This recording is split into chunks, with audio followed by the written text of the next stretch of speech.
الحمد لله رب العالمين والصلاة والسلام على سيد الأنبياء والمرسلين أما بعد فأعوذ بالله من الشيطان الرجيم بسم الله الرحمن الرحيم قال تبارك وتعالى في القرآن المجيد والفرقان الحميد يا أيها الذين آمنوا قوا أنفسكم وأهليكم نارا وقودها الناس والحجارة صدق الله العظيم وصدق رسوله النبي الكريم.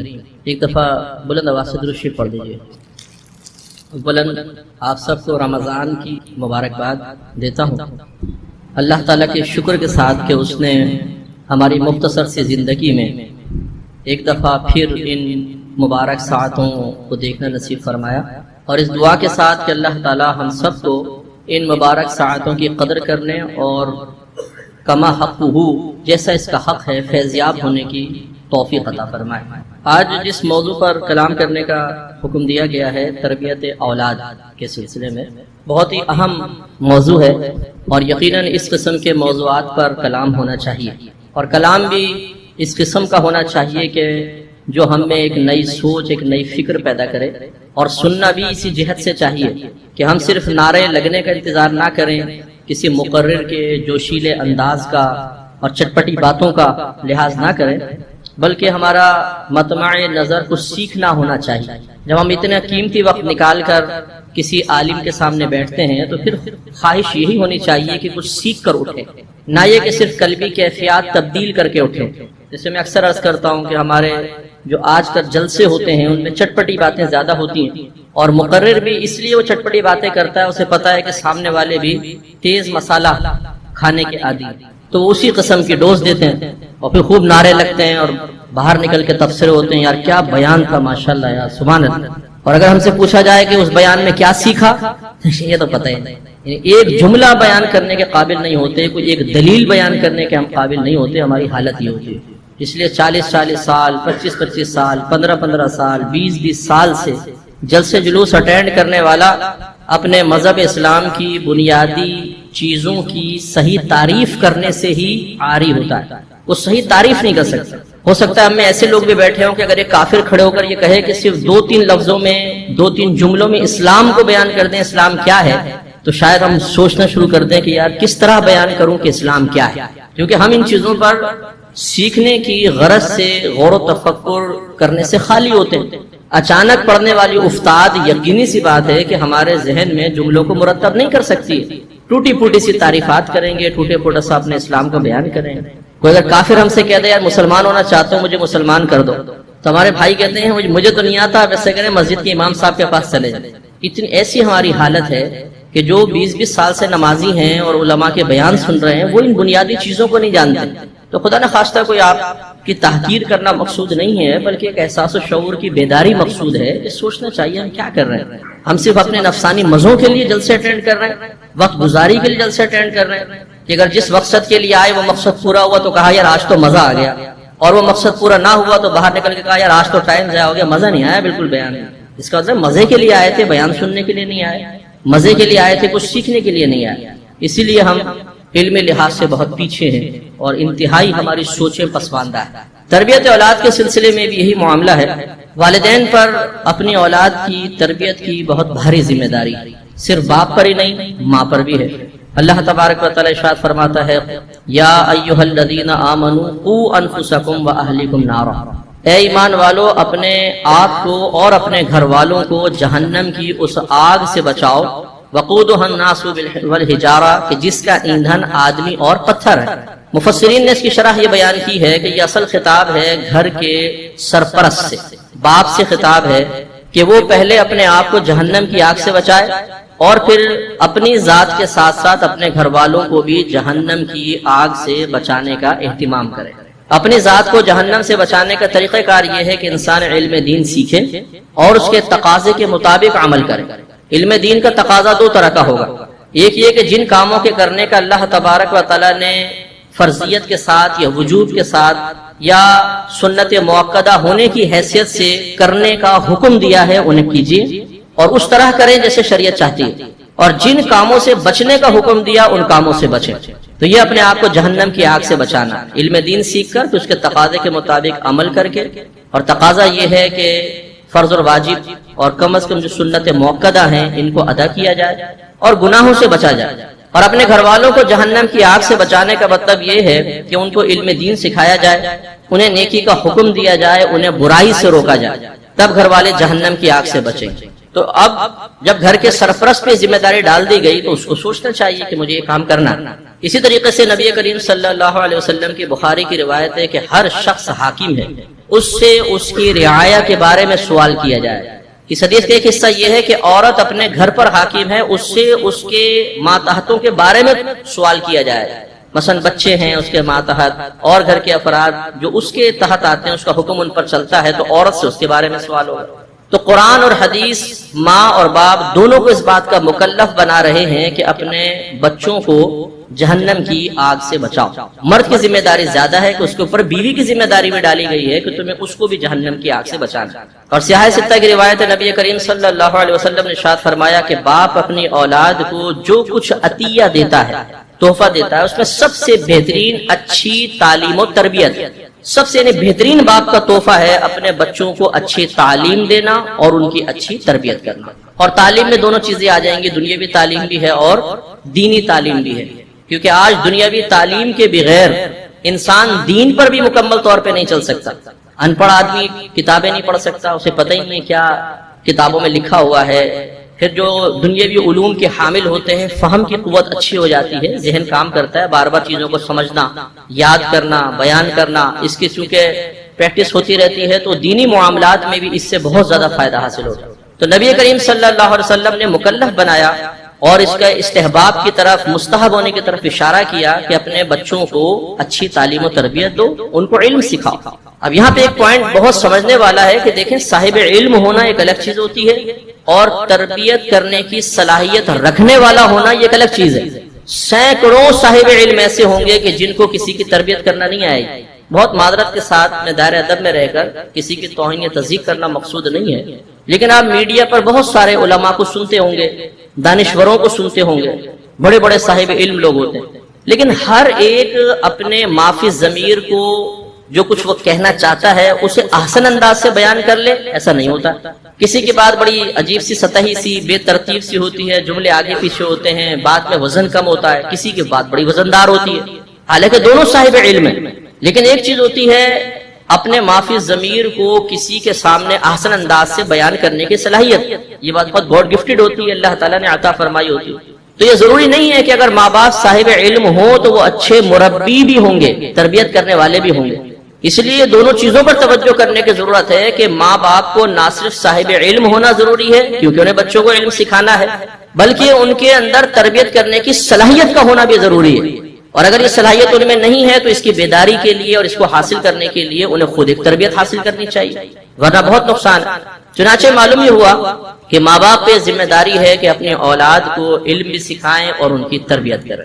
اب اولاد دو طرح کی ہوتی ہے، اس میں لڑکے بھی ہیں اور لڑکیاں بھی ہیں، اور تربیت کا انداز بھی دو طریقے سے ہوتا ہے. ایک قول کے ذریعے ہوتا ہے، یعنی دو صورتیں ہیں، ایک قول کے ذریعے اور ایک عمل کے ذریعے.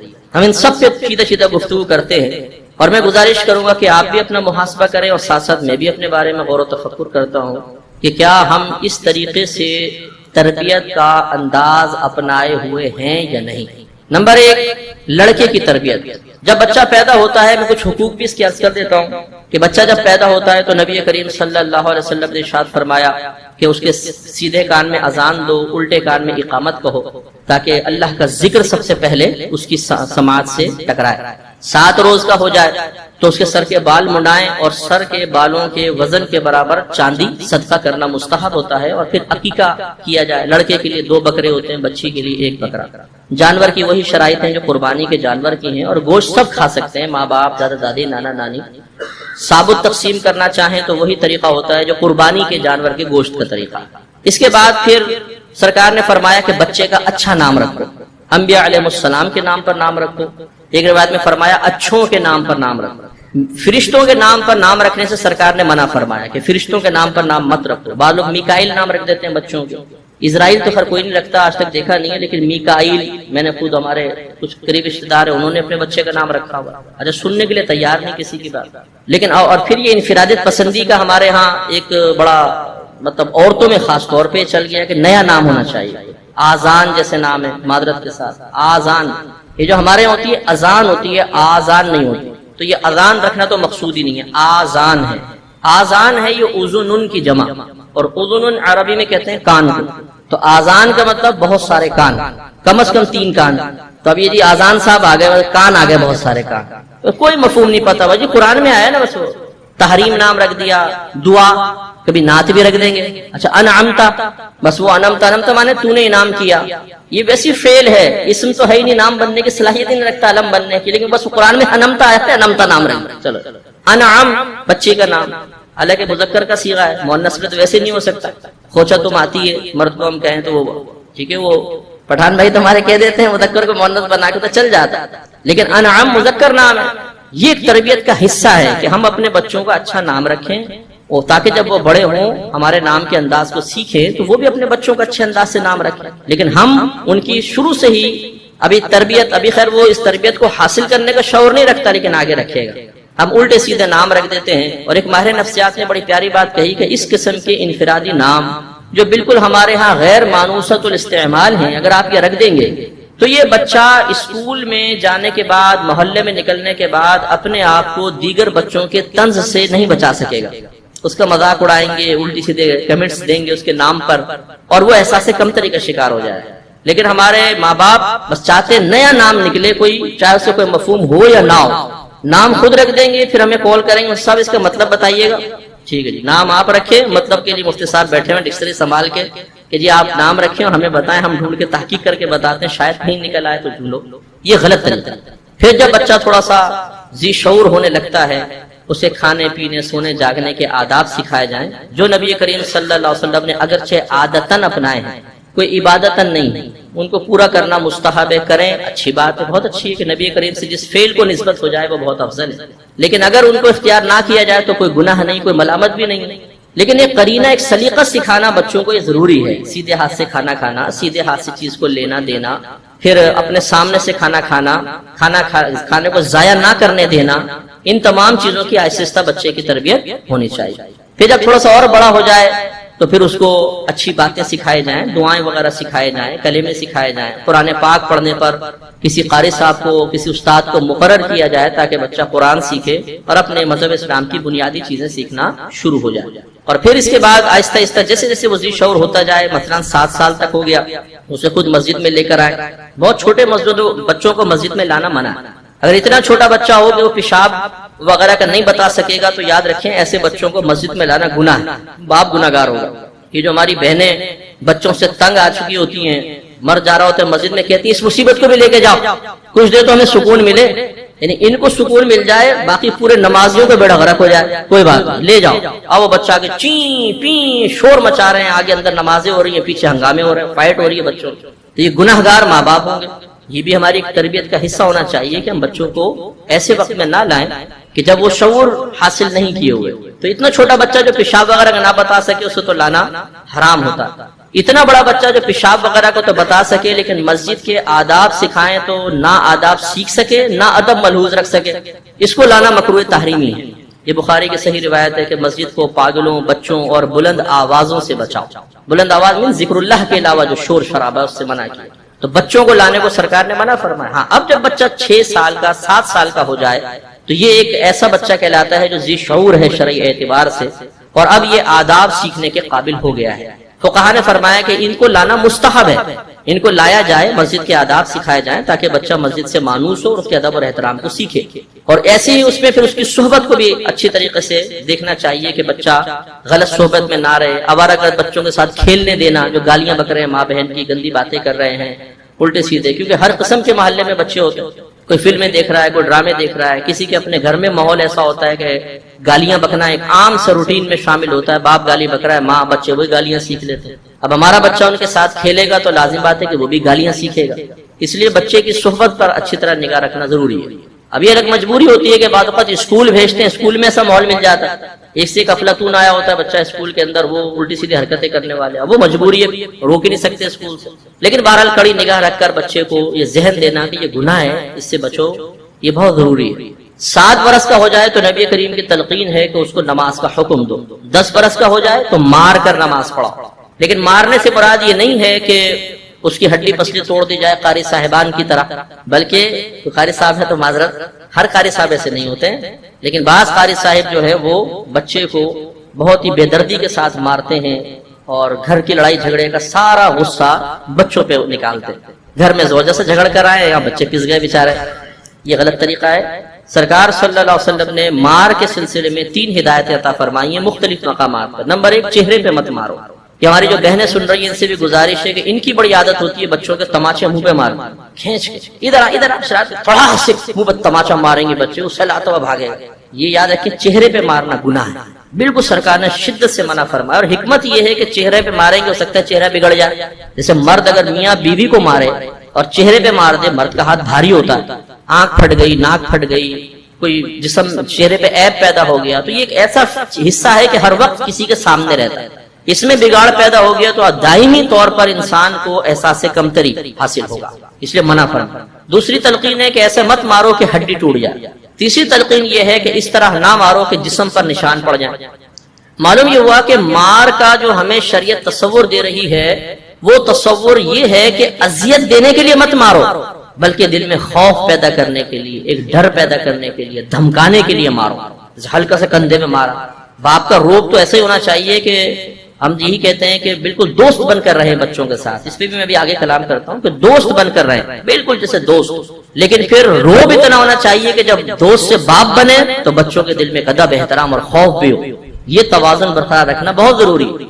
دوست بننا اس لیے ضروری ہے کہ آپ دوست نہیں بنیں گے تو بچے کو جو نئے نئے معاملات درپیش ہوتے جائیں گے وہ ان کے سلسلے میں اپنے ان دوستوں سے مشاورت کرے گا جو جاہل قسم کے ہوتے ہیں، اور وہ اس کو غلط مشورہ دیں گے، تو یہ کر لے، یہ کر لے، اس کا حل یہ ہے، اس کا حل یہ ہے۔ اور کئی ہم نے بچوں کو اسی طرح گمراہ ہوتے دیکھا ہے کہ وہ دوستوں کے مشوروں پہ چلتے ہیں اور ہلاک ہو جاتے ہیں۔ اس سے بہتر ہے کہ ماں باپ اپنے بچوں کے دوست بنے، اتنا ان کو کلوز رکھا جائے کہ بچہ اپنا معافی ضمیر دائرہ ادب میں رہتے ہوئے اپنے ماں باپ کے سامنے بیان کرے۔ جو بھی قلبی واردات ہے، کوئی شیطانی وسوسہ ہے، کسی معاملے میں وہ پھنس گیا ہے بچہ، تو وہ جھجکے نہیں، وہ اپنے والدین کو بتائے گا مجھ سے یہ خطا ہو گئی، یہ معاملہ ہو گیا، یا یہ میری سوچ بن رہی ہے، یہ فکر بن رہی ہے، یہ غلطی ہو گئی، یہ خطا ہو گئی، یہ گناہ ہو گیا، یہ ہے مسئلہ، تو ماں باپ اس کی اصلاح کر دیں گے۔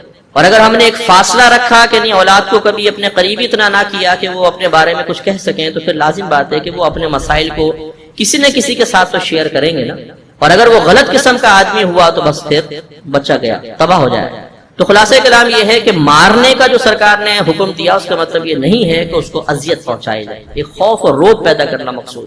یہی پھر اس پر قیاس کر کے دلالت النص کے طور پر روزے کے بارے میں فقہا نے فرمایا کہ 7 برس کا ہو جائے تو روزے کی نرمی کے ساتھ تلقین کرو، نماز کی طرف سختی نہ کرو، کیونکہ روزہ ہارڈ ہوتا ہے بچے کے لیے۔ نماز تو آسان ہے لیکن روزہ سارا دن بھوکا پیاسا رہنا یہ ذرا مشقت والا تھا، نرمی سے۔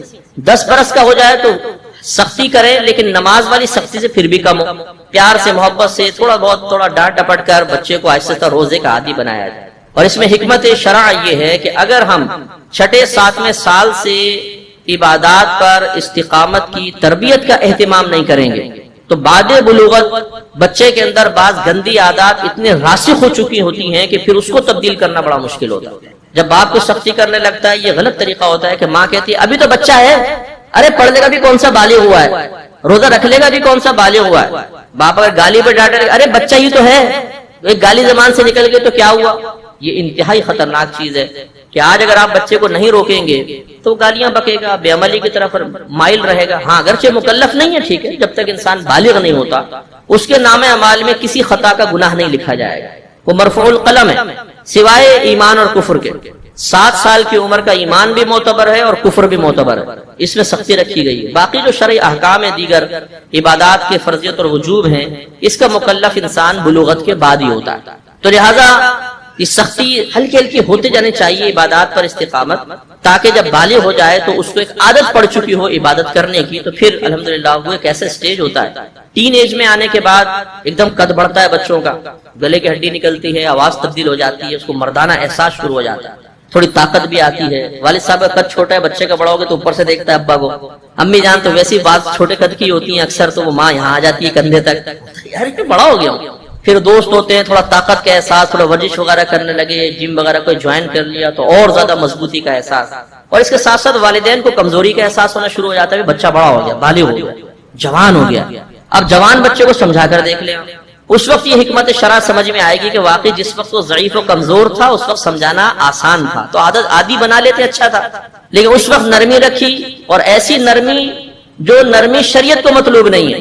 حالانکہ ہمارا دین بڑا نرم ہے، سختی کو ناپسند کرتا ہے، لیکن بعض مقامات پہ نرمی کو ناپسند کرتا ہے، سختی کو پسند کرتا ہے، جیسے کہ تربیت اولاد کے سلسلے میں۔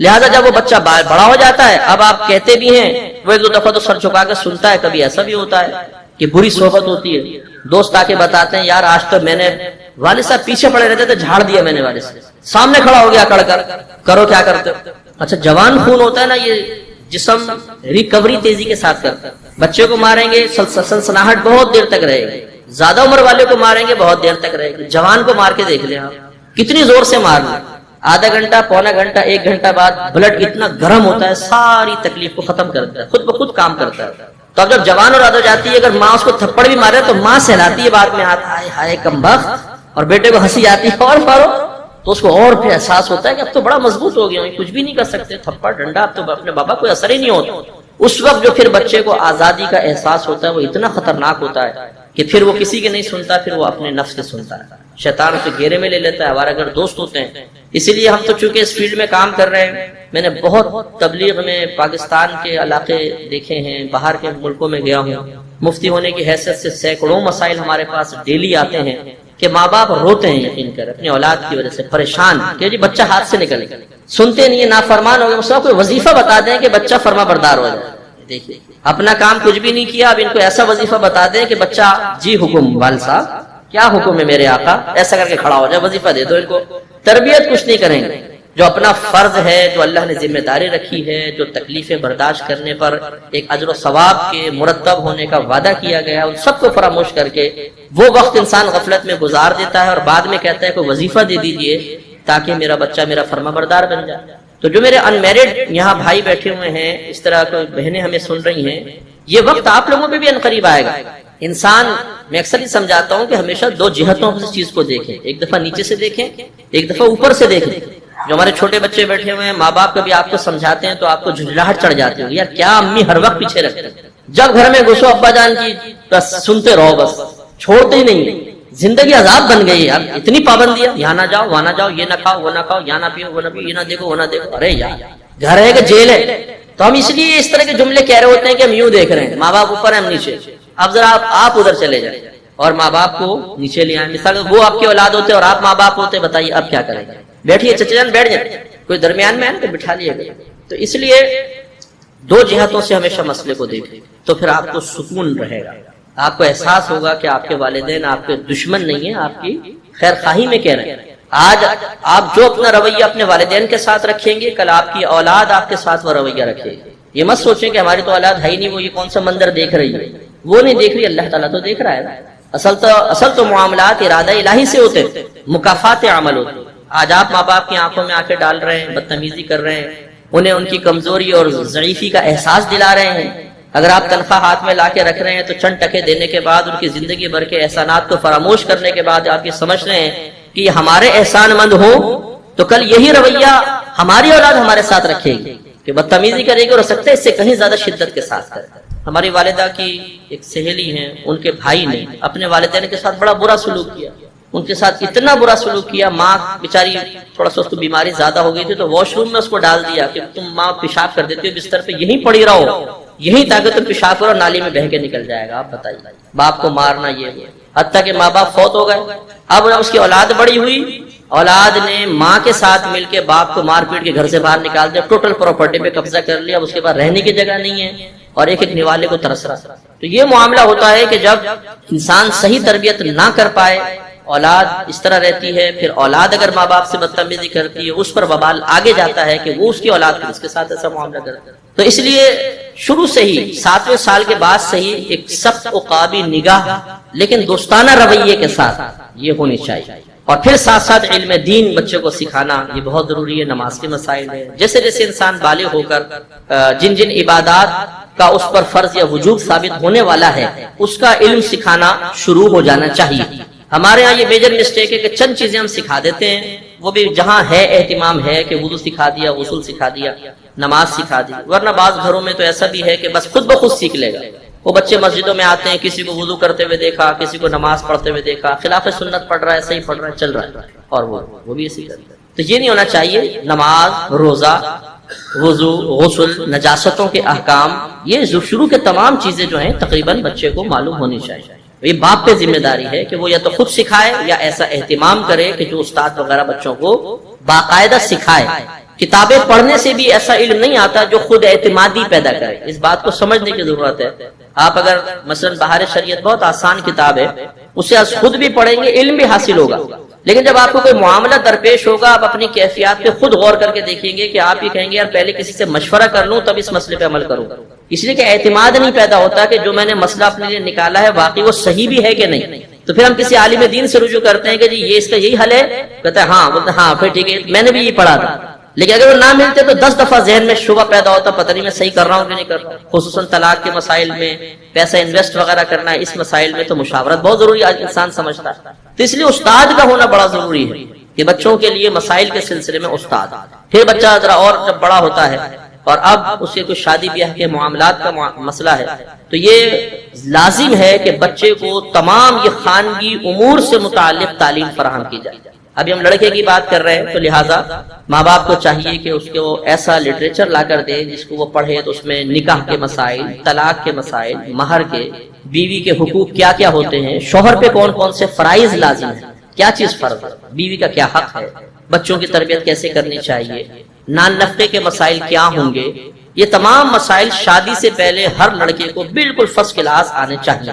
میں نہیں کہتا ہوں کہ ایک جزئی آنی چاہیے، ضروری مسائل سارے آنے چاہیے، کیونکہ ہم نے دیکھا ہے ایز اے مفتی ہم کام کر رہے ہیں کہ شادی کی تو بڑی فکر ہوتی ہے، شادی ہو جائے، ہر نوجوان خواب دیکھ رہا ہے، پاگلوں تک کو دیکھا ہے، وہ اور کوئی بات نہیں کرے گا، شادی کرا دو میری، اسے یہ پتہ نہیں کہاں سے شعور بیدار ہو جاتا ہے پاگل پن کے دوران کہ شادی کے خواب بڑے دیکھتا ہے۔ تو ہمارے یہاں بھی ایسے ہی ہوتا ہے جی شادی ہو جائے گی، اب اچھا برسر روزگار ہو گیا، اب شادی، اچھا شادی کے لیے کرنا کیا ہے، لڑکے کی ڈیمانڈ جی وہ اچھا قد ہو، گوری ہو، بڑی بڑی آنکھیں ہوں، کالے لمبے بال ہوں، اگر فلم ڈرامے دیکھتا ہے تو تصور ذہن میں قائم ہوتا ہے، وہ پورا تصور بیان کر دیتا ہے، یہ حور پری چاہیے۔ اچھا حور پری تو آپ کو چاہیے، اب یہ بتائیے کہ آپ نے مسائل سیکھے ہیں سارے خانگی زندگی کے، اندرونی داخلی زندگی کے؟ نہیں، کوئی مسئلہ نہیں سیکھا ہو۔ آپ خود سوچئے جب ایک فیلڈ میں انسان قدم رکھ رہا ہو اور اس سے متعلق بنیادی مسائل بھی اس کو معلوم نہ ہو، وہ کیسے وہ معاملات تمام آسان انداز سے طے کر سکے گا؟ میں بولوں گا آپ کو میں ایک فیکٹری کا سپروائزر بنا رہا ہوں، جی کیا تیار ہوتا ہے جی، اس میں مختلف کیمیکل کے پروڈکٹس تیار ہوتے ہیں اور انہیں کیمیکل کے بارے میں کچھ بھی معلوم نہیں ہے، اور میں کہوں آپ کو سپروائزر بنا رہا ہوں، بتائیے ظلم ہے کہ نہیں ہے؟ نا بہت بڑا ظلم۔ اب ہم شادی کر رہے ہیں لڑکا لڑکی کی، لڑکے کی تربیت بالکل نہیں ہے، ایک مسئلہ نہیں جانتا، جی آپ شوہر بن رہے ہیں ماشاءاللہ، تو شوہر بننا تو بڑا آسان ہے، ایجاب و قبول، منہ پہ رومال رکھ کے قبول قبول قبول 3 دفعہ کہا، بن گئے جی شوہر اعظم۔ لیکن کامل اور درست شوہر بننا یہ بڑا مشکل کام ہے۔ تو شوہر بننا آسان ہے، کامل شوہر بننا بڑا مشکل۔ یہی وجہ ہے کہ پھر تماشے ہوتے ہیں گھروں کے اندر، روزانہ تماشے ہوتے ہیں، بیوی کہہ رہی ہے میرا یہ حق ہے، شوہر تذبذب کے عالم میں ہے کہ واقعی حق ہے یا نہیں، وہ ماں سے لڑ رہا ہے جا کر، بیوی کہہ رہی ہے مجھے الگ مکان لے کر دو، میرا حق ہے، اچھا جی وہ ماں کے پاس پہنچ گیا جی بیوی کا حق تو ہے الگ مکان، اس لیے الگ مکان لے کر، حالانکہ الگ رہائش عورت کا حق ہے، الگ مکان حق نہیں ہے۔ جو کوئی بہن سن رہی ہوں تو یہ نہ بولے مفتی صاحب کیا ہمارے آپ حقوق پر ایک قاری زد لگانے والے ہیں، ایسی بات نہیں۔ مرد پر یہ لازم ہے کہ عورت کو سیپریٹ ایک روم لے کر دے جس میں واش روم وغیرہ بھی اٹیچ بات ہو اور وہ اندر سے کنڈی لگا سکے، یعنی اپنے پرائیویسی کی حفاظت کر سکے، دوسرے اس کے جو پرائیویٹ معاملات ہیں اس پہ مطلع نہ ہو سکے، اور جب وہ کہیں باہر جانا چاہے تو باہر سے لاک کر کے جا سکے، اپنے سامان کی حفاظت کر سکے۔ یہ ہے رہائش کا تصور جو مرد پر لازم ہے کہ وہ عورت کو پرووائڈ کرے۔ یہ اگر جوائنٹ فیملی کے اندر بھی الگ روم لے کر دے دیتا ہے تو یہی الگ رہائش ہے، بس یہ شریعت نے تصور دیا ہے تاکہ ایک لڑکی کا حق ہے کہ وہ اپنی پرائیویسی کی حفاظت کر سکے، اپنے مال کی حفاظت کر سکے۔ یہ عورت کا مطالبہ بھیجا ہے کہ گھر میں جگہ ہے، سیپریٹ روم بھی ہے، اٹیچ باتھ بھی ہے، تالا لگا کے بھی جا سکتی ہے، نہیں مجھے تو علیحدہ رہنا ہے، یہ حق نہیں ہے۔ لیکن چونکہ شوہر جب مسئلہ نہیں جانتا ہوگا وہ اس کو سمجھے گا عورت کا حق ہے، وہ ماں سے لڑتا ہے جا کر، بدتمیزی کرتا ہے، اور ایسے مسئلے میں ماں سے جا کے لڑنا بالکل بیجا ہے، تو گناہگار ہوتا ہے، گناہ کبیرہ کا مرتکب ہوتا ہے، ماں کی بددعائیں سمیٹتا ہے اور اس کی اپنی خان کی زندگی تباہ ہو جاتی ہے، بچے بدتمیز نکلتے ہیں، آفات میں مبتلا ہو جاتا ہے، اللہ تعالیٰ کی طرف سے ناگہانی آفات اس کو گھیر لیتے ہیں۔ پھر طلاق کے مسائل تو عموماً معلوم نہیں ہوتے، ایسے ایسے بھولے لوگ ملتے ہیں صاحب بس وہ غصہ آیا طلاق دے دی، ہو گئی طلاق۔ ارے پپو بھائی، پیار میں کون طلاق دیتا ہے؟ محبت میں کون طلاق دیتا ہے؟ کبھی دیکھا ہے کسی کو کہ اس نے کہا آج تو تجھ پہ بڑا پیار آ رہا ہے، جا تجھے 3 طلاق؟ نہیں، غصے میں طلاق دی جائے گی۔ تو پتہ نہیں کون سی اس کو کنڈیشن چاہیے کہ وہ یونیک کنڈیشن اس کو بتائی جائے جس میں طلاق ہوگی، یہ تو عام ہے، اس میں نہیں ہونی چاہیے۔ اور پھر سر پکڑ کے بیٹھے ہوتے۔ ایک لڑکا کا کیس میرے پاس آیا، آفس میں کام کرتا ہوگا وہ، ایک لڑکی بھی وہاں جاب کرتی ہوگی، انڈرسٹینڈنگ ہو گئی، تو گھر والوں کو کہا کہ بھائی ہم شادی کرنا چاہتے ہیں۔ انہوں نے کہا ٹھیک ہے، تاریخ طے ہو گئی، معاملہ ہو گیا۔ اس کے بعد میں ٹھیک ہے اب رخصتی کرتے ہیں۔ اب لیکن انہوں نے کہا کہ بھائی ہم نہیں صبر کر پا رہے ہیں، کیا مسئلہ، ہم تو نکاح کر لیتے ہیں چپکے سے۔ دونوں نے نکاح کر لیا۔ اچھا، نکاح کرنے کے بعد پھر مجھ سے مسئلہ پوچھا کہ ہم نکاح کر چکے ہیں تو کیا اب اگر ہمارے ماں باپ ہمارا نکاح کرنا چاہیں تو نکاح پہ نکاح ہو سکتا ہے؟ نکاح ہو تو سکتا ہے، اس میں تو کوئی مسئلہ نہیں ہے۔ ٹھیک ہے بھائی، نکاح ہو گیا۔ اب مسئلے تو جانتے نہیں تھے، فون پہ کبھی کوئی لڑائی جھگڑا ہوا ہوگا، شوہر نے 3 طلاقیں دی۔ اچھا، مل بھی لیے، تعلق بھی قائم ہوا، سب کچھ ہوا، جو اپنے طور پہ انہوں نے رخصتی کر لی، گھر والوں کو نہیں پتا ہے، اور اس کے بعد 3 طلاقیں دے دی۔ اب 3 طلاقیں نافذ ہو گئی، لازم سی بات۔ اب گھر میں زور و شور سے دونوں جانب شادی کی تیاریاں ہو رہی ہیں، تاریخ بالکل قریب آ گئی ہے، اور یہاں 3 طلاق دے کے بیٹھ گیا۔ وہ پھر دبئی میں رہتا تھا لڑکا، مجھ سے یہاں ملنے آیا، اتنا لمبا چوڑا لڑکا، یقین اتنا خوبصورت لمبا چوڑا، اور ایسا روئے جیسے چھوٹے بچے روتے ہیں، آنسو سب کچھ کرے۔ میں کیا کروں بھائی، کرا تو آپ نے، کارنامہ تو آپ نے کیا، میں اب کیا کر سکتا ہوں سوائے اس کے کہ آپ کو بتا سکتا ہوں کہ اب حلالہ کے بغیر آپ کا ملاپ دوبارہ نہیں ہو سکتا۔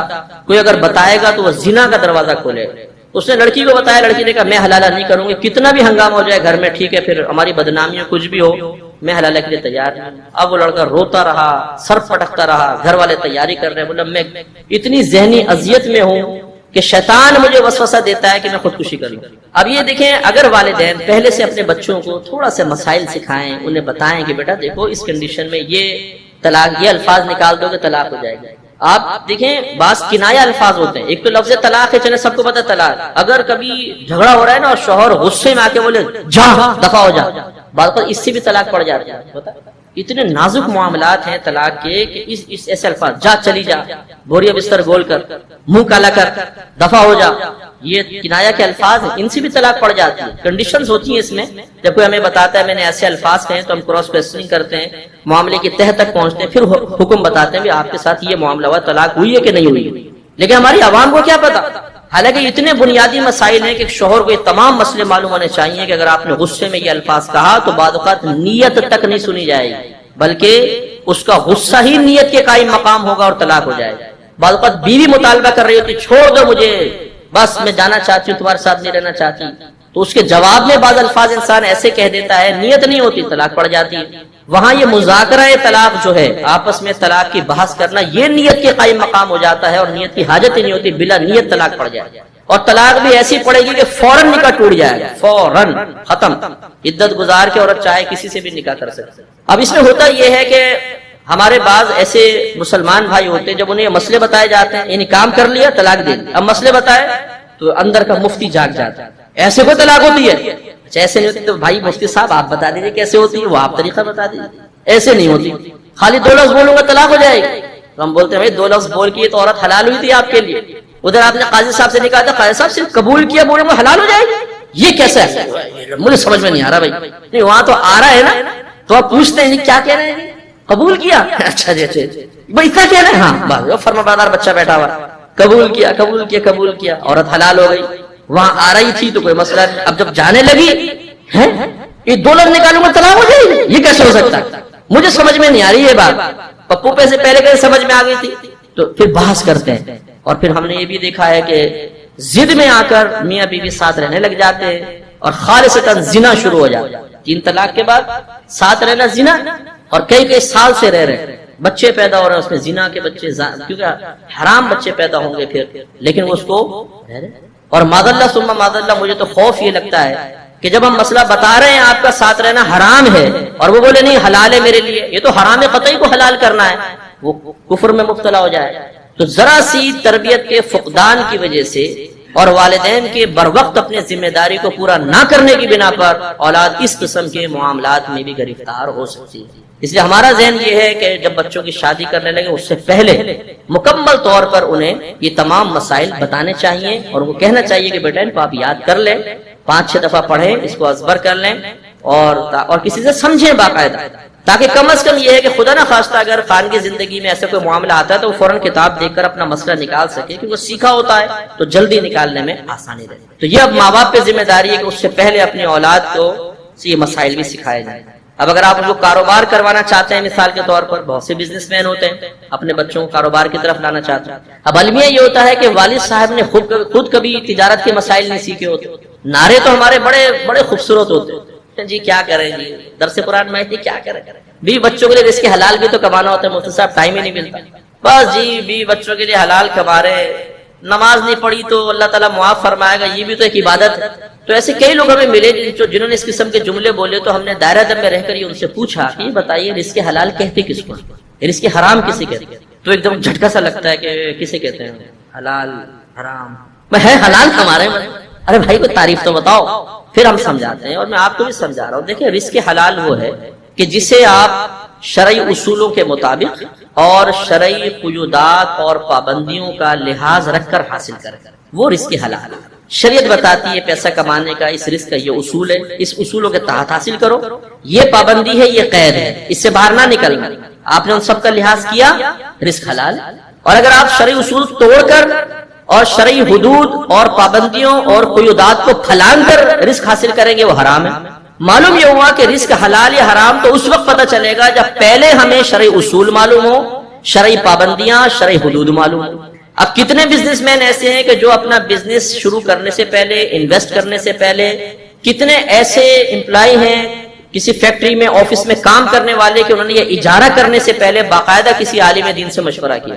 ہم پارٹنرشپ کرتے ہیں، ہم مداربت کرتے ہیں، اور اس میں باقاعدہ کچھ کنڈیشنز طے کی جاتی ہیں، لیکن میرے خیال میں 95% بزنس مین ایسے ہوتے ہیں کہ جو کسی سے مشاورت نہیں کرتے، وہ اپنی مارکیٹ کے اصول دیکھتے ہیں، وہ اپنے فائدے کے اصول دیکھتے ہیں، اور اس کو ایز اے کنڈیشن وہاں پہ لکھ کر اور اس پر باقاعدہ دستخط ہو رہے ہوتے ہیں۔ حالانکہ بعض کنڈیشنز ایسی ہوتی ہیں کہ آپ کا رزق حلال رہے گا ہی نہیں، حرام ہو جائے گا، اور دونوں یس نو کرنے والے یا دونوں یس کرنے والے، یس نو تو نہیں، یس کرنے والے کہ ٹھیک ہے ہم دونوں مانتے ہیں ان کنڈیشنز کو، دونوں گنہگار ہوں گے، اور جتنا نفع آئے گا بعض اوقات وہ کسب خبیث ہوتا ہے، بغیر ثواب کی نیت کے پورے کو صدقہ کرنا واجب ہوتا ہے، لیکن اب یہ سیکھنے سے آئے گا۔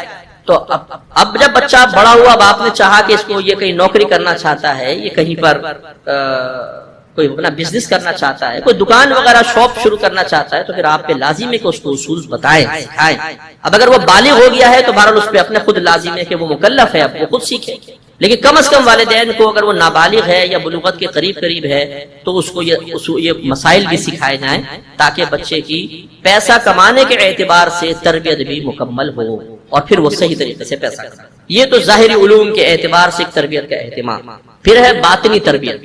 باطنی تربیت جو ہے وہ دو طرح سے ہوگی، ایک انہیں ایسی کتب پڑھائی جائیں جن سے وہ ان باطنی امراض، باطنی گناہوں کی معرفت حاصل کرے، جیسے میری کتاب ہے، اگر ہو سکے آپ وہ لیں، باطنی گناہ اور ان کا علاج، بہت اچھی کتاب ہے۔ اس میں 8-10 ایسے قلبی امراض کا ذکر ہے جو تقریباً ہر مسلمان کے ساتھ ہوتے ہیں، اور اس میں اس کے علامات اور علاج کا طریقہ بھی لکھا ہے۔ تو باپ پر لازم ہے کہ اولاد کو بتائے کہ حسد کیا ہوتا ہے، تکبر کیا ہے، غرور کیا ہے، بدگمانی کیا ہے، اور وہ بچے پہ نگاہ رکھے کہ کیا ایسی کوئی خرابی اس کے اندر ہے تو نہیں۔ اسی لیے ہمارے آقا نعمت امام اہل سنت رحمۃ اللہ علیہ بچے کی تربیت کے حوالے سے ارشاد فرماتے ہیں کہ جب اگر آپ کوئی چیز بچوں میں تقسیم کرنا چاہیں، جیسے محلے کے بچے ہیں، خاندان کے بچے ہیں، تو کوشش یہ کریں کہ خود تقسیم نہ کریں، بلکہ اپنے بچوں کے ہاتھ سے تقسیم کروائیں۔ اس طرح بچے کے دل سے بخل دور ہوگا اور سخاوت کی عادت پڑ جائے گی۔ ٹھیک ہے، سوچ کتنی پیاری اعلیٰ حضرت رحمۃ اللہ علیہ۔ تو اس طرح بچے پہ نگاہ رکھیں، چھوٹی چھوٹی باتوں میں غصے میں تو نہیں آتا، بدگمانی تو نہیں کرتا ہے، تکبر تو نہیں کرتا ہے، غرور تو نہیں کرتا ہے، تو یہ اس کے اندر باطنی امراض، جیسے جیسے بچے بڑے ہوتے ہیں اگر یہ باطنی امراض قائم رہیں تو انتہائی مہلک ہے، انسان تباہ ہو جاتا ہے۔ جیسے بدگمانی کی عادت، شک کرنے کی عادت، اگر میاں بیوی کے اندر درمیان میں بدگمانی اور شک ایک دفعہ جگہ لے لے، اس کے بعد محبت قائم رہے، یہ کبھی نہیں ہو سکتا۔ بس ایک دفعہ شک آ گیا درمیان میں، گیا۔ اور یہ بعض اوقات والدین کی تربیت کی بنا پر بچے کی شک کی طبیعت بن جاتی ہے، شک کی مزاج ہو جاتا ہے، ہر چیز کو شک کی نگاہوں سے دیکھنا اور بدگمانی کرنا۔ اس طرح بچیاں جو ہیں، یہ بھی زوجہ چیک کر رہی ہے، شوہر سو گئے تو موبائل میسیجز دیکھ رہی ہے، ان باکس میں جا کے کس کو سینڈ میں چلی گئی، کون کون سے میسج سینڈ کیے، کس کس کو کیے ہیں بھائی۔ اب اس میں کسی دوست کو کیا اور یار کیا حال ہے، یہ کس کو لکھا تھا تم نے بتاؤ؟ کون تھی وہ؟ ارے اس میں کون سا مؤنث کا لفظ ہے؟ کون تھی کہاں سے آ گیا؟ کون تھا؟ نہیں مجھے ٹلا رہا ہو۔ ایسی سی عورتیں آپ کو ملیں گی، بس جھگڑا شروع ہو گیا گھر کے اندر، نہیں تم کسی کے ساتھ ایسا کرتے ہو۔ رات کو 2 بجے چھت پہ کیا کر رہے تھے موبائل لے کے؟ یہ بتاؤ کس سے بات کر رہے تھے؟ اب وہ لاکھ قسمیں کھائے، دوست سے بات کر رہا تھا، نہیں کسی عورت سے بات کر رہے ہو۔ خیر شوہر کو بھی چاہیے کہ 2 بجے 2:30 بجے کہیں کونے میں کھڑے ہو کے کسی کو موبائل پہ نہ کرو بات، جو شک و بدگمانی پیدا ہو۔ لیکن بعض اوقات شروع سے ہی جو بچوں کی اگر باطنی امراض کے لحاظ سے، خصوصاً میں بچیوں کے معاملے میں عرض کروں گا بھی، اگرچہ میں نے بچیوں کو نہیں لیا ہے لیکن یہ تربیت بہت ضروری ہے، ورنہ خان کی زندگی نہیں چل سکتی، تباہ ہوتی ہے۔ بلکہ یہ بھی دیکھا، ایک شادی ہوئی وہ تباہ ہوئی، دوسری شادی کی وہ ختم، تیسری شادی وہ ختم، کیوں؟ یہ بن ہی نہیں سکتی نا، عادت ایسی پڑ جاتی۔ اس لیے ماں باپ کو بڑے ہی پولائٹلی دیکھنا چاہیے شروع سے تربیت۔ جیسے حضرت سہل بن عبداللہ تستری رحمۃ اللہ علیہ فرمایا کرتے تھے کہ میرے ماموں جان نے جب میری تربیت کا اہتمام شروع فرمایا تو مجھ پہ لازم کیا کہ روزانہ رات کو سونے سے پہلے 10 بار یہ کہہ کر سو کہ اللہ مجھے دیکھ رہا ہے۔ میں نے کہنا شروع کیا، پھر اس میں تعداد میں اضافہ کرتے رہے حتیٰ کہ 100 تک پہنچا دیا۔ پھر جب میں نے بہت زیادہ یہ میرے راسخ ہو گیا خیال ذہن کے اندر زبان پہ جاری کرنے کی بنا پہ، تو دن میں مجھے کہا کہ تم اب چلتے پھرتے بھی ایسا کہا کرو اور یہ تصور رکھو۔ پھر جب ایک وقت ایسا آیا کہ یہ تصور اتنا میرے ذہن میں راسخ ہو گیا کہ میں چلتا تھا پھرتا تھا، ہر وقت مجھے احساس ہوتا تھا اللہ مجھے دیکھ رہا ہے، تو فرمایا بس اب کافی، اب دل سے ذکر کرتے رہنا بہت۔ اب یہ ایک باطنی تربیت۔ ہمارے ہاں کبھی ایسا ہوتا ہے گھر کے اندر کہ اللہ کے دیکھنے کا ذکر باقاعدہ اہتمام کے ساتھ، موت کا ذکر، بری موت، عذاب قبر، میدان معاشر کی ذلت، جہنم کے عذابات کا تذکرہ، نہ بابا نہ، بلکہ گھر کی عورتوں کے سامنے موت کی بات کر کے دیکھ لیں، خصوصاً امی جان کے سامنے۔ ہماری امی کہتی ہیں بھائی خدا کے واسطے یہ ذکر نہ کرو، ڈرتی ہیں خواتین، اور بعض وقت کہتی ہیں مرے گا تو نہیں بھائی، یعنی ہم اگر موت کی باتیں کرنے لگے تو گھر والے سمجھتے ہیں شاید یہ کوئی غیب سے ایک تنبیہی کلام اس کی زبان سے جاری ہو رہا ہے کہ ان قریب یہ دنیا سے رخصت ہونے والا، وہ خوف زدہ ہو جاتا ہے۔ یہ ہمارے ایمان کی کمزوری ہے، حالانکہ یہ تذکرے بچوں کے اندر ایک خوف ایسا پیدا ہے۔ اب یہ بھی نہیں کہ رات دن گھر میں گھسے موت، قبر، بدن کا جہنم، ارے بھائی یہ بھی ایسا بھی نہیں کرو، اتنا تسلط کی ضرورت نہیں، کبھی کبھار موت کا ذکر، بیماریوں کا ذکر۔ جیسے بچے کو لے گئے ہم ہاسپٹل چلے گئے، کسی سے عیادت کے لیے جا رہے ہیں، بچے کو لے گئے، اس کو دکھایا دیکھو بیٹا فلاں بیمار ہے، فلاں بیمار ہے، فلاں بیمار ہے، تو بیٹا ہمیں اپنی صحت کی قدر کرنی چاہیے، اللہ نے ہمیں صحت عطا فرمائی، تو بچے کا احساس پیدا ہوگا واقعی کتنے لوگ بیچارے بیمار ہیں اور اللہ نے مجھے صحت دی ہے، تو اللہ کے لیے شکر کے الفاظ اس کی زبان سے نکلیں گے۔ تو یہ سمجھداری کے ساتھ باطنی تربیت کا اہتمام بھی انتہائی ضروری ہے، اگر یہ نہ کیا جائے تو خطرناک۔ باطنی تربیت میں نے کہا ایک قول کے ذریعے، اب دوسرا ہوتا ہے عمل کے ذریعے، اور یہ اگر جملہ آپ یاد رکھیں کہ اولاد کی تربیت ماں باپ کی نفسانی خواہشات کی قربانی کے بغیر ممکن نہیں ہے، ہمیں اپنی قربانی دینی پڑے۔ میرا دل چاہ رہا ہے ٹی وی ڈرامے دیکھنے کو، فلم دیکھنے کو، لیکن میں اپنے اولاد کی تربیت کرنا چاہتا ہوں تو مجھے چھوڑنا پڑے گا، مجھے اس سے بچنا ہوگا۔ اگر میں فلمیں ڈرامے دیکھوں اور اس ٹائم میں بچوں کو تم گھر سے کمرے سے باہر جاؤ بیٹا، تھوڑا سا فلم میں سین صحیح نہیں ہوتے، باہر جاؤ بیٹا، ابھی تم چھوٹے ہو، یعنی جب میری عمر پہ آ جاؤ تو بیٹا خوب دیکھ لینا، لیکن ابھی نکل جاؤ، اور پھر بچوں کو کہیں کہ تم نہیں دیکھو، بچہ کہے ابا جان خود تو بیٹھ کے دیکھ رہے ہیں اور ہمیں منع کر، خود ابا جان سگریٹ سوٹے آ رہے ہیں، بیٹا سگریٹ بہت بری چیز ہے، خبردار تیرے ہاتھ میں سگریٹ دے کے ہاتھ توڑ دوں گا، پھر سٹا لگا رہا ہے ابا جان، تو بچہ کیا تربیت حاصل کرے گا بھائی؟ تو اسی طریقے سے ماں ہے بے پردگی چاہتی ہے، کچھ گانے سننا چاہتی ہے، شوہر چلا گیا اب گھر میں گانے لگا لیے ہیں، فلمیں چل رہی ہیں، ڈرامے چل رہے ہیں، اگر ماں خود بچی کو ایک پریکٹیکل کر کے نہیں دکھائے گی تو بچی کی تربیت کیسے ہوگی؟ اسی طرح کے ماں باپ کو، اسی طرح سے ماں باپ کو گھر میں بہت پیار سے، محبت سے اور ایک دوسرے کے ساتھ بڑی اپنائیت کے ساتھ رہنا چاہیے، اس سے بچے سیکھتے ہیں۔ جب آپ کا بچہ کبھی شوہر بنے گا، آپ کی بچی کبھی بیوی بنے گی، انشاءاللہ وہ اپنے شوہر کے ساتھ، اپنی بیوی کے ساتھ یہی رویہ اختیار کریں گے۔ اس کے برعکس اگر ہمارے گھر میں یہ ہو، گھر میں گھسے تیری یہ تیری وہ، تیری ماں نے ایسا کیا، تیرے باپ نے ایسا کیا، تیرے پورا خاندان ایسا، بیوی کہتے تیرا خاندان ایسا، ہنگامہ پھڈا روزانہ، ماں بہن کی گالیاں، مار پیٹ، رونا دھونا، بچے سب چیزیں دیکھ رہے ہوتے اور کیچ کر رہے ہوتے، ان کے اندر بھی پھر یہ ایک چیز راسخ ہو جاتی ہے۔ اب جب ایسے شخص کا بچہ شوہر بنے گا، جب کبھی اس قسم کے معاملات آئیں گے جیسے اس نے گھر میں دیکھے تھے، فوراً ویسے ہی پریکٹیکل کرے گا، اسی طرح بیوی کو حقارت کے ساتھ گالیاں بکے گا، برا بھلا کہے گا۔ اب ہو سکتا ہے کہ اس کی ماں نے تو صبر کر کے شوہر کی سن لی، آج کل کی لڑکیاں تو جدید دور کی ہیں۔ مجھے ایک بہن نے خط لکھا کہ مفتی صاحب میرے شوہر سے جھگڑا ہوا، میں نے اس کو اٹھا کے زمین پہ لٹایا اور چھری اسی گردن پہ رکھ دی، کہا دے 3 طلاق ورنہ تجھے ذبح کر دوں گی، اس نے طلاق دے دی۔ اب میں پچھتا رہی ہوں، کوئی حل ہے اس کا؟ بتائیے، جہاں اتنی خطرناک ترین مخلوق ہو وہاں پر یہ سوچنا کہ جی میری ماں کی طرح یہ بھی میری سنتی رہے اور خاموش رہے. نہیں، آج کل دور بدل گیا ہے. آج کل مائیں تربیت دے رہی ہے کہ بیٹا زیادہ مت سننا، کہ تم ساس کی نندوں کی سنو گی اور شوہر کی سنو گی دب کر رہو گی، دبائی جاؤ گی، کھڑی ہو جانا کر کے ہم تمہارے پیچھے ہیں بس. تو پھر یہ اگر ہماری عملی تربیت میں کمی ہوگی اور لڑکا وہی پریکٹیکل اپنے گھر میں کرنے کی کوشش کرے گا تو ہو سکتا ہے ویسا رسپانس اس کو نہ ملے جیسے اس کے والد کو ملا تھا کہ ماں بیچاری خاموش رہی تھی. ہو سکتا ہے ماں مجبور ہو، لڑکی مجبور نہ ہو.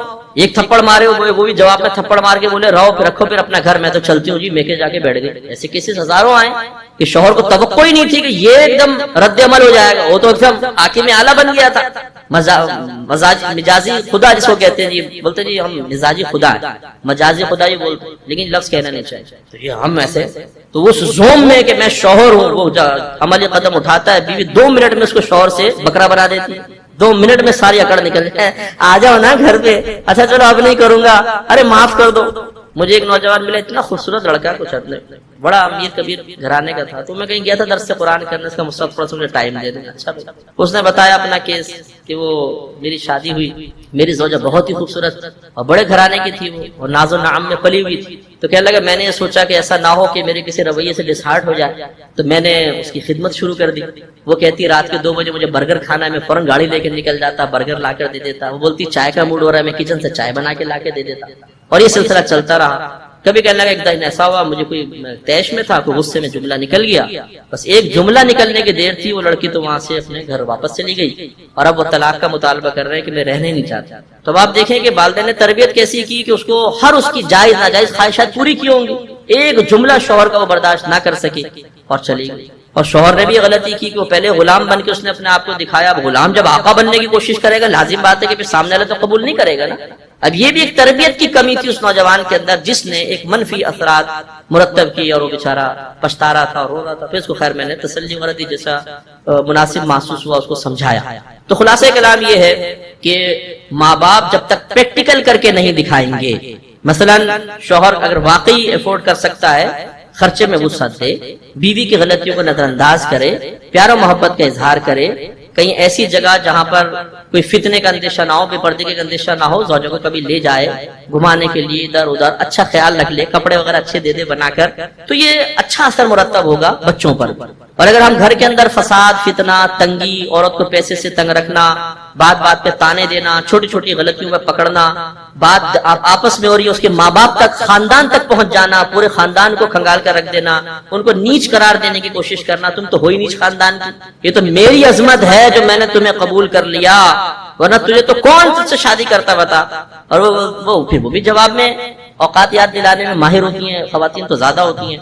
2 منٹ میں ایسا طنزیہ جملے مارتی ہیں کہ آدمی چھل نہیں ہو جائے اور پانی بھی نہ مانگے بیچارہ. خیر بیچارے بھی بہت تیز ہوتے ہیں، خیر بہنیں برا نہ مانے. خلاصہ کلام یہ ہے کہ یہ اس طرح تربیت کا اہتمام کرنا ظاہری باطنی پریکٹیکلی طور پہ لازم ہے. یوں ہی جب بچی کا معاملہ ہوتا ہے، بچی زیادہ نازک ہوتی ہے، بچی کی ذمہ داریاں زیادہ ہیں. اعلیٰ حضرت امام اہل سنت رحمۃ اللہ علیہ نے یہاں پر بھی یہی بیان فرمایا کہ بچی کو جب پیدا ہو وہی 7 دن بعد اس کا بال اس کے منڈوائے جائیں، چاندی اس کے برابر صدقہ کی جائے اور عقیقہ کیا جائے. بچی کا 1 بکرا ہوتا ہے، آپ 2 بھی کرنا چاہیں 10 کرنا چاہیں منع نہیں ہے، کم از کم 1 بکرا عقیقہ ہو بچی کا.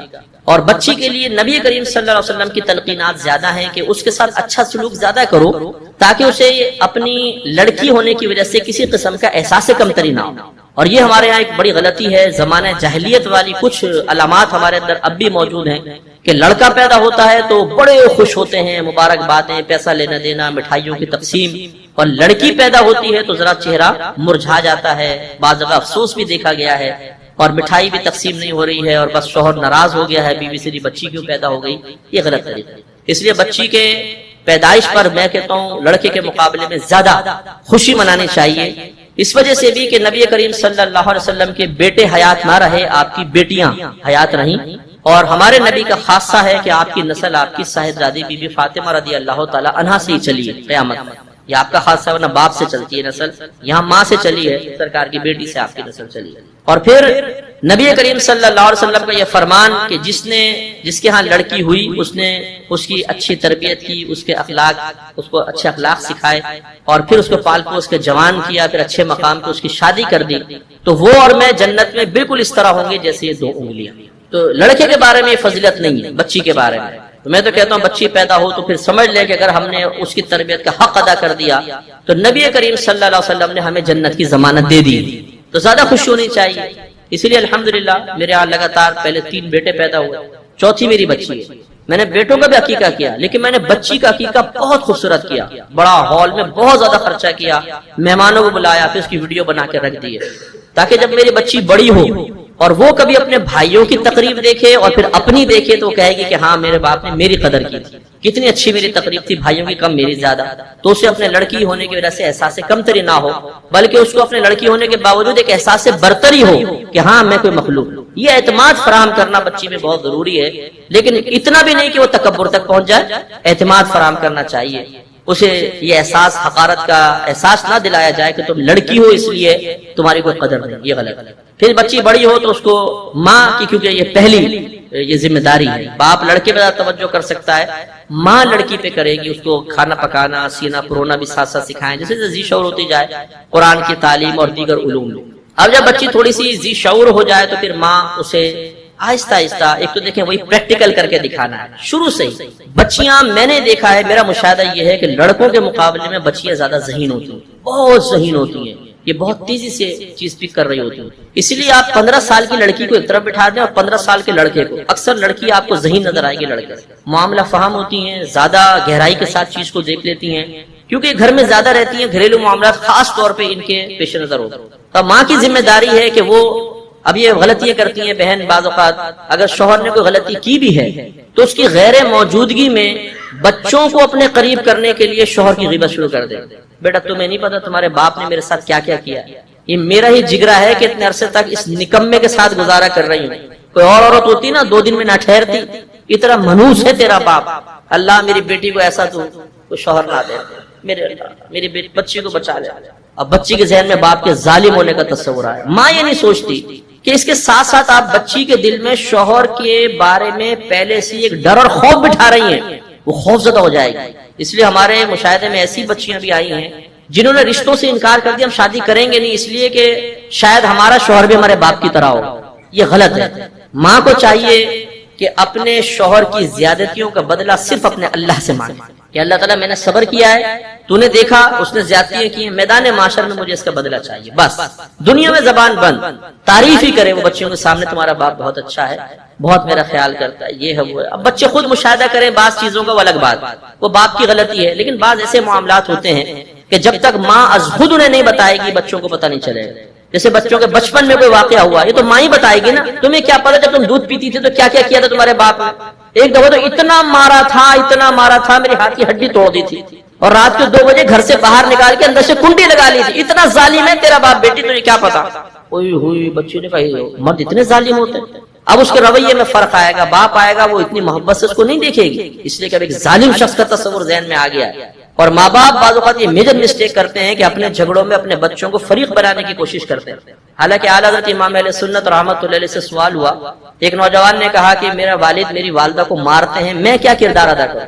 آپ نے شاید فرمایا تم کم از کم یہ ضرور کرو کہ باپ کو ماں کو مارنے نہ دو، لیکن اس طرح نہیں کہ باپ کا ہاتھ پکڑ لو، بلکہ اس طرح کہ ماں کے سامنے ماں کی طرف ڈھال بن جاؤ کہ باپ تمہیں مار لے ماں کو نہ مارے، ڈھال بن جاؤ، پیٹ کر کے ماں کو چھپا لو کہ ابا جان مجھے مارتے رہو، میں بس ماں کو نہ مارو، اس طرح ڈھال بن جاؤ۔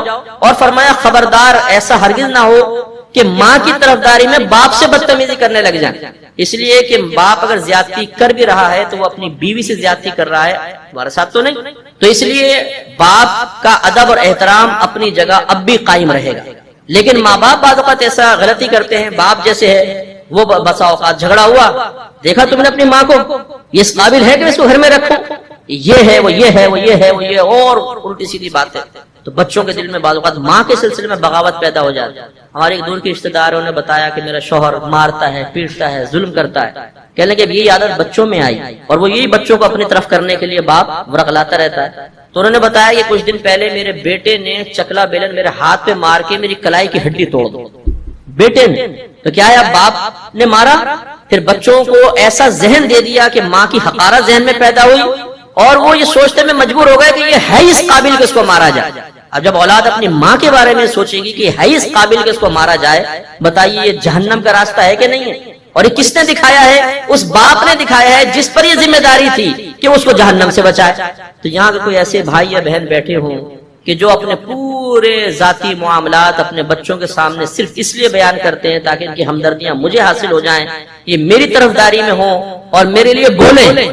بعض اوقات تو ماں کہتی ہے کہ بغیرت تجھے تو مر جانا بہتر ہے، تو اپنے باپ کے سامنے میری دفاع نہیں کر سکتا، تجھے اکڑ جانا چاہیے سامنے، تجھے باپ کا ہاتھ پکڑنا چاہیے۔ کیسے اللہ تعالیٰ ایسے جوان بیٹوں کو موت دے دے جو ماں کے لیے نہیں بول سکتے۔ لو جی، دودھ نہیں بخشوں گی تمہیں مرتے وقت۔ یہ بلیک میلنگ اور سیکھ لی عورتوں نے، حالانکہ دودھ بخشوانے کا کوئی شرعی تصور ہے ہی نہیں، لیکن دودھ نہیں بخشوں گی۔ اور وہ بیٹا جوش میں آ گیا، اب کرے ابا جان، دیکھتا ہوں۔ بس وہ جب ابا جان آئے اکڑے، اس نے ہاتھ پکڑ دیا، ابا جان اب وقت گزر گیا ہے، یہ آ گئے سپہ سالار اما جان کے، اور اب ہم تمہیں ایسا نہیں کرنے دیں گے۔ ٹھیک ہے، ابا خاموش ہو گیا، بچوں کی آخرت برباد ہو گئی، کیونکہ باپ جب ناراض ہوگا، سرکار نے فرمایا جس کا باپ ناراض ہے اس کے لیے جہنم کا دروازہ کھول دیا جاتا ہے، یعنی وہ گیا جب تک باپ راضی نہیں ہے جہنم ہی ہے اولاد، چاہے نمازیں پڑھے، روزے رکھے، کچھ بھی۔ اور یہ کون اس کو جہنم کا راستہ دکھا رہا ہے؟ ماں۔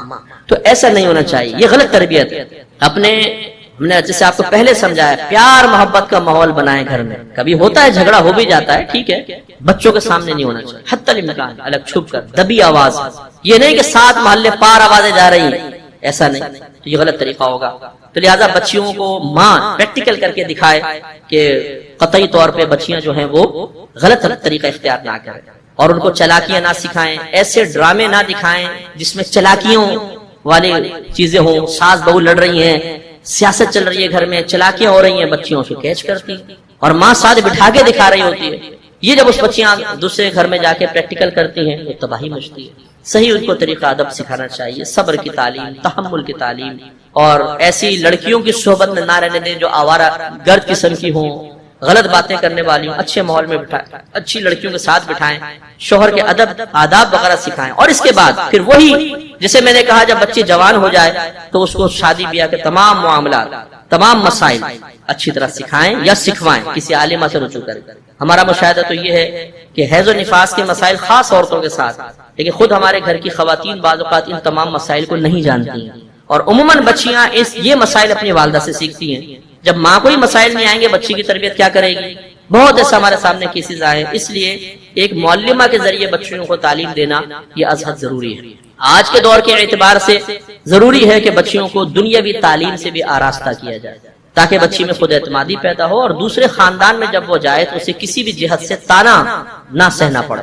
تو دنیاوی تعلیم اس بہت ضروری ہے۔ ہر ایک کو دیکھیں ایسی پروٹیکشن حاصل نہیں ہو سکتا ہے میں ایک بڑی شخصیت ہوں، بالفرض میں تو طالب علم میں بات کہہ رہا ہوں، بڑی بالفرض میں بڑی شخصیت، اور میں بچی کو ان پڑھ رکھتا ہوں اور میں کسی جگہ نکاح کرتا ہوں، سکتا ہے وہ میری مروت میں بچی کو کچھ نہ کہیں، بھائی چلو مفتی صاحب کی بیٹی ہے کچھ نہیں کہتے، بری بات ہے، عالم کی بیٹی ہے کچھ نہیں کہا، لیکن ہر ایک تو عالم نہیں ہے نا، ہر ایک کو تو ایسی کوئی وجاہت حاصل نہیں ہے۔ تو اگر میں پھر آپ کو یہ سوچ دینا شروع کر دوں کہ جی آپ بچیوں کو بالکل دنیاوی تعلیم سے آراستہ نہ کریں تو یہ ظلم عظیم ہوگا، اس لیے کہ ایک دنیاوی علوم کی حامل ماں جتنے احسن انداز سے بچوں کی تربیت کر سکتی ہے، خصوصاً موجودہ دور کے اعتبار سے، ایک جاہلہ ماں کبھی بھی نہیں کر سکتی۔ تو دینی علوم بھی ہوں، دنیاوی علوم بھی ہوں، عافیت کے ساتھ بچے کو سکھائے جائیں، اور پھر اہتمام بچیوں کا دوسرے گھر میں جائے تو پھر بھی تربیت کا ایک اہتمام چلتا رہتا ہے کہ بچیاں آ کے مشاورت کرتی ہیں، اچھا ہی مشورہ دیا جائے، گھر بنانے کا مشورہ دیا جائے۔ اس کے علاوہ اب آپ تھوڑا سا غور کر لیں، بس میں اختتام کی طرف لاتا ہوں، ٹائم کافی ہو گیا،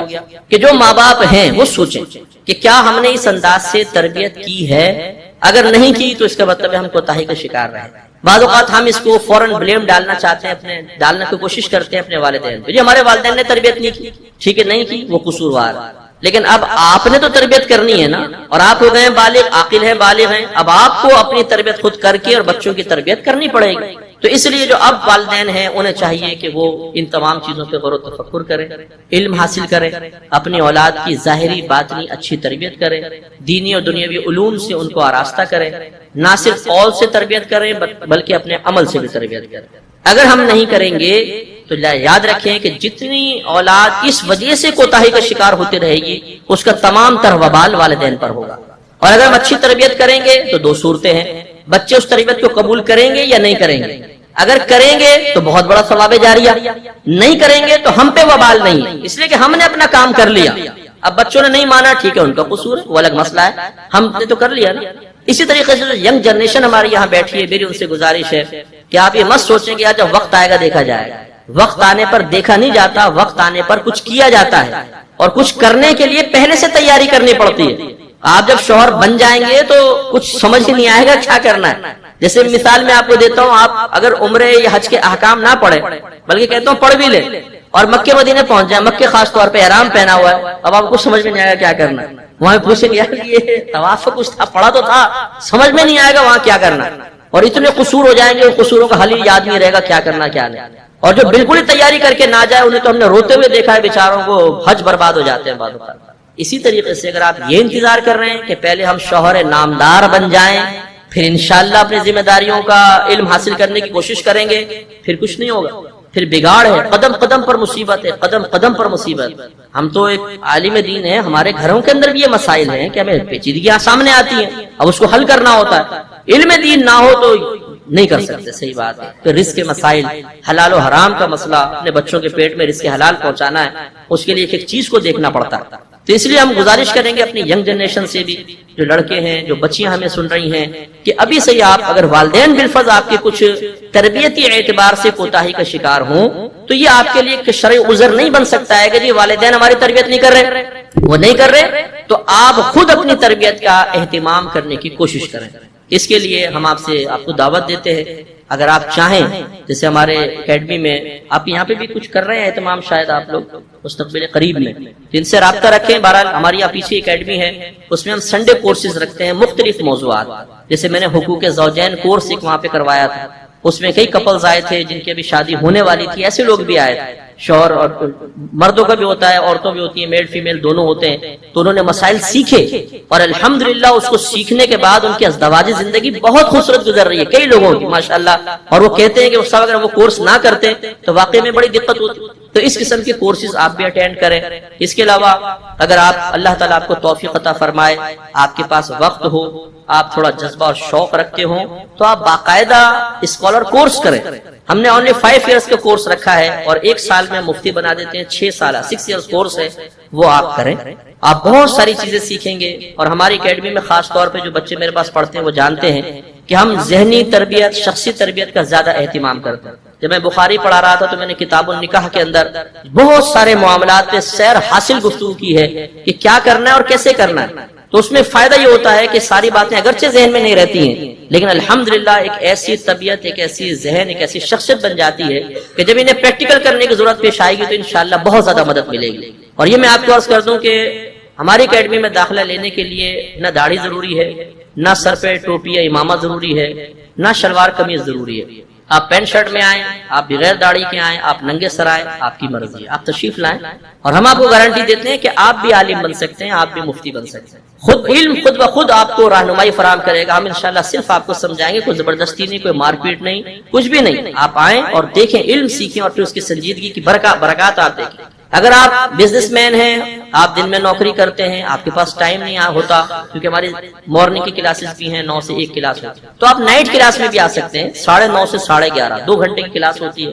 اس میں ہم 2 گھنٹے میں الحمدللہ وہ درس نظامی کروا رہے ہیں جو عام جگہوں پر دن میں کروایا جاتا ہے. مکمل و عربی کتابیں ہیں.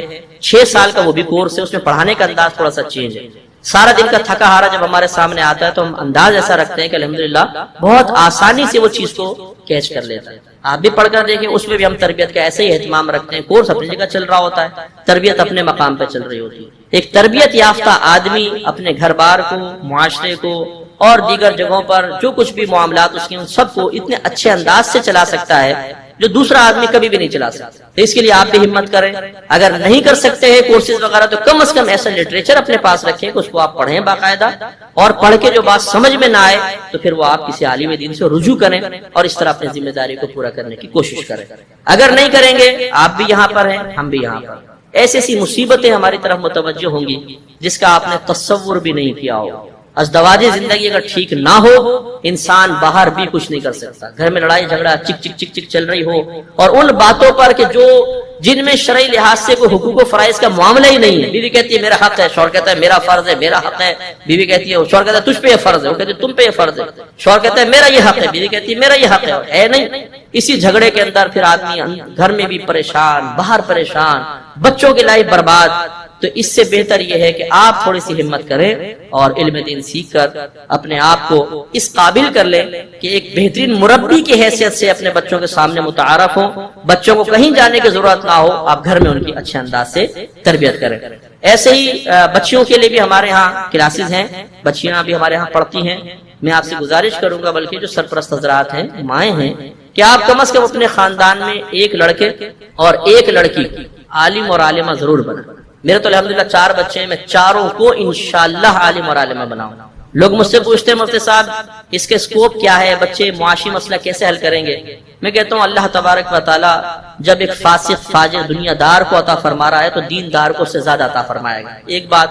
دوسرا, میں یہ سوچ دیتا ہوں اور میں چاہتا ہوں کہ یہ سوچ منتقل ہو کہ ایسا کیوں نہ ہو کہ میں اپنے بچوں کے لیے اس انداز سے کام کروں کہ وہ معاشی اعتبار سے بالکل بے فکر ہو جائے اور وہ صرف فقط اللہ کی رضا کے لیے پھر پوری زندگی دین کے لیے وقف ہو کے کام کرے. تو میں ان کے لیے محنت کیوں نہ کروں؟ تو اس لیے آپ جو بہت سارے ایسے مخیر حضرات بھی ہوں گے جو بزنس مین ہیں, وہ کیوں نہ ایسا کریں, کوئی ایسی انویسٹمنٹ کر لیں کہ اس سے اتنا حاصل ہوتا رہے کہ بچے آرام سے اپنی آئندہ زندگی گزار سکیں. کوئی بلڈنگ بنا دی, اس کا کرایہ آ جائے پر منتھ اتنا زیادہ آ جائے کہ بچے آرام سے رات دن دین کا کام کریں اور گزارا اس کرایہ سے ہوتا رہے. تو اگر ہم یہ پلاننگ کرنے کی کوشش کریں گے, مائنڈ جب اس پہ چلنا شروع ہوگا, یہ سب ہو سکتا ہے. تو اگر ماں باپ یہ ذہن بنا لیں کہ معاشی اعتبار سے بچے کو ہم فارغ کریں گے اور بچہ دین کے لیے فارغ رہے گا, تو انشاءاللہ بہت اچھا انقلاب پیدا ہو سکتا ہے. تو ہر جگہ خیر ایسا نہیں ہو سکے گا, لیکن بہرحال اگر یہ بھی ہم سوچ بنا لیں تو بہت بہتر ہے. اور الحمدللہ بچیاں ہمارے پاس آتی ہیں, وہی کورس پڑھ رہی ہیں جو لڑکے پڑھ رہے ہیں. اور وہ بچی جب ماں بنے گی انشاءاللہ کسی گھر میں جائے گی تو بہت احسن انداز سے گھر والوں کو لے کر چلے گی. اور یہ میں ایک آخری بات بس عرض کرتا ہوں, پھر یہ 2 سوال ہیں کا جواب دوں گا کہ دیکھیں اگر آپ بچیوں کے سسرالی معاملات میں چاہتے ہیں کہ استحکام پیدا ہو, اس کی عزت قائم رہے, اس کو عالمہ بنانا, آپ یہ دیکھیے گا انشاءاللہ اس بچی کی کتنی عزت ہو, کتنی قدر و قیمت ہو. جب ایک عالمہ ہیں, مفتیاں ہیں, مسائل بیان کر رہی ہیں, لوگوں کو درس قرآن درس حدیث دے رہی ہیں, تو اللہ تعالیٰ خود بخود اس بچے کا ایک روب, ایک دبدبہ, ایک احترام پورے خاندان میں ڈال دے گا, سسرال میں ڈال دے گا. پھر اس کے ساتھ وہ معمولی رویہ نہیں ہوگا جو عام بچیوں کے ساتھ بعض اوقات روا رکھا جاتا ہے, ایک عزت قائم ہوگی, احترام قائم ہوگی. تو یہ کوشش آپ کر کے اپنی بچی کو مستقبل کے اعتبار سے اس طرح پروٹیکشن فراہم کریں. انہوں نے پوچھا مسجد میں مووی کیمرے کی شرعی حیثیت کیا ہے؟ دیکھیں اگر تو اس انداز سے کیمرہ استعمال کیا جائے کہ مسجد کی بے حرمتی ظاہر نہ ہو, جیسے مثلا کرین لگا دیں آپ یہاں پہ, جیسے ہمارے آپ نے کبھی دیکھا ہوگا سائڈ ٹائم میں کیمرہ یوں گھوم رہا ہوتا ہے ادھر ادھر, وہ کرین ہوتی ہے پوری, تو اتنی بڑی کرین لگا دی, وہ کیوں جا رہا ہے کیمرہ چلتا ہوا مسجد کے اندر, یہ ایک ادب اور احترام کی منافی سی چیز ہے. یہ جیسے آپ نے لگایا ہوا ایک سائڈ میں کھڑا ہوا کیمرہ مین, کچھ اور وہ مداخلت نہیں کر رہے, نہ بیچ میں کودنا پھلانگنا, نہ کسی کو تنگ کرنا, ایک سائڈ پہ کھڑا ہوا ہے, تو اس کی یقیناً گنجائش نکل سکتی ہے, بشرطے کہ اخلاص اور اچھی نیت بھی ہو کہ چلے جی ایک ویڈیو بنے گی, اس کو آپ شاید ہو سکتا ہے یوٹیوب پہ ڈال دیں, کسی کو سننے کے لیے دیں, تو ہو سکتا ہے کہ جو یہاں حاضر نہیں ہے وہ آپ سے زیادہ بہتر انداز سے حدیث پر ان باتوں پر عمل کر لے, کیونکہ سرکار نے فرمایا کہ جو کچھ مجھ سے سنو آگے تک پہنچاؤ. ہو سکتا ہے کہ جس تک تم پہنچاؤ وہ تم سے زیادہ اس حدیث کی حفاظت کرنے والا ہو, تو اس لیے اس میں اس اعتبار سے کوئی حرج نہیں ہے, کر سکتے ہیں. عرض ہے کہ شریعت میں خلا کی کیا اہمیت ہے؟ اہمیت تو خیر کچھ بھی نہیں ہے, خلا تو ایک نامناسب چیز ہے. ایک تو طلاق ہوتی ہے بغیر مالی عوض کے, مال کے بدلے کے, جو نکاح سے باہر کیا جائے اس کو طلاق کہتے ہیں. اور اگر شوہر مال لے کر عورت کو نکاح سے باہر کرے, چاہے لفظ خلا سے چاہے لفظ طلاق سے, تو اس کو خلا کہہ دیا جاتا ہے. اور دونوں چیزیں اللہ اس کے رسول کے نزدیک ناپسندیدہ ہے. طلاق کا تو لفظ ہونا ہی نہیں چاہیے, والدین کو بھی چاہیے گھر میں طلاق کا لفظ نہ آئے. شوہر نہ کہ طلاق دے دوں گا تو یہ زیادہ بکواس کرے گی, نہ عورت یہ کہے کہ مجھے طلاق دے دو بس میں نہیں رہنا چاہتا, نہیں, یہ لفظ نہ آئے. بالکل بچوں کے مائنڈ میں ایک دفعہ چلا گیا تو فوراً زبان پر آئے گا. شیطان لاتا ہے, ذرا غصہ آیا نکلوا دیا, اور نکل گیا.